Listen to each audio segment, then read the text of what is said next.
Hi friends, இப்போ Pandya stores பார்க்க போகிறோம். பாண்டிய ஸ்டோர்ஸில் நம்ம தங்கமயில் இருக்கேன், உங்கள் அம்மாட்ட ஒன்று குமுறுற பார்க்கணுமே. ஐயோயோ தாங்க முடியல. அவங்க அம்மா உடனே என்னங்க பிள்ளை இவ்வளோ கஷ்டப்படுத்துறாங்க, இதில் சுத்தப்பட்டு அது எந்திரிங்க போய் கேட்போம், ஆட்டோ எடுங்க அப்படி இப்படின்னு கேட்குது.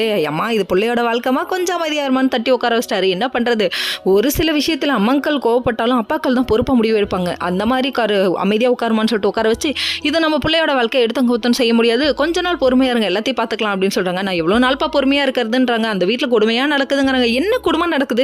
கல்யாணத்துக்கு முன்னாடி வரையும் ஃபாலோ பண்ணாங்க, கல்யாணத்துக்கு அப்புறமும் ஃபாலோ பண்ணுறாங்க. சரின்ட்டு விட்டுட்டு போயிடுங்க, செலவுக்கு காசு வேணும்னு கேட்டு வாங்கிக்கோங்க, அவ்வளோதான் முடிஞ்சு போச்சு அப்படிங்கிற மாதிரி ஆயிடுச்சு.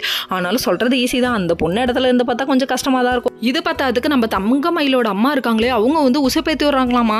என்னடி நம்ம ஏமாத்திட்டோம் இவ சொல்கிறா, ஆனால் அவங்க தான் நம்மளை ஏமாத்திட்டாங்க அப்படின்னு சொல்கிறாங்க. நல்லா வருவமானி அப்படிங்கிற மாதிரி இருக்குது. இதெல்லாம் ஒரு பக்கம் இருக்கா. நம்ம மயில் என்ன பண்ணிட்டாங்கன்னா சரின்னு சொல்லிட்டு வீட்டுக்கு வந்துட்டாங்க. வீட்டுக்கு வந்தோடனே நம்ம மயில், ராஜி, மீனா இவங்கெல்லாம் கூட சேர்த்து பேசிகிட்டு இருக்காங்க. என்னத்தை பற்றி பேசுகிறாங்க, அவங்க மாமா பர்த்டே தான்ப்பா, அதை செலிப்ரேட் பண்ணணும்னு பேசிகிட்டு இருக்காங்க.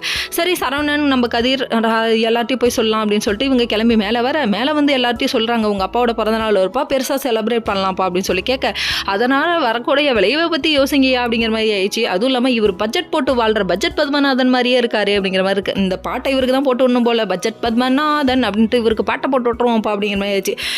இந்த விஷயம் செலவு தெரிஞ்சதுன்னா, ஐயோ கேட்க வாங்க இவ்வளோ செலவாயிடுச்சு, சட்டை வாங்க இவ்வளோ செலவாயிடுச்சுன்னு அவர் நொந்து நூடல்ஸ் ஆயிடுவாருப்பா, வேணாம்ப்பான்னு சொல்லி சொல்கிறாங்க நம்ம பழனி சார்.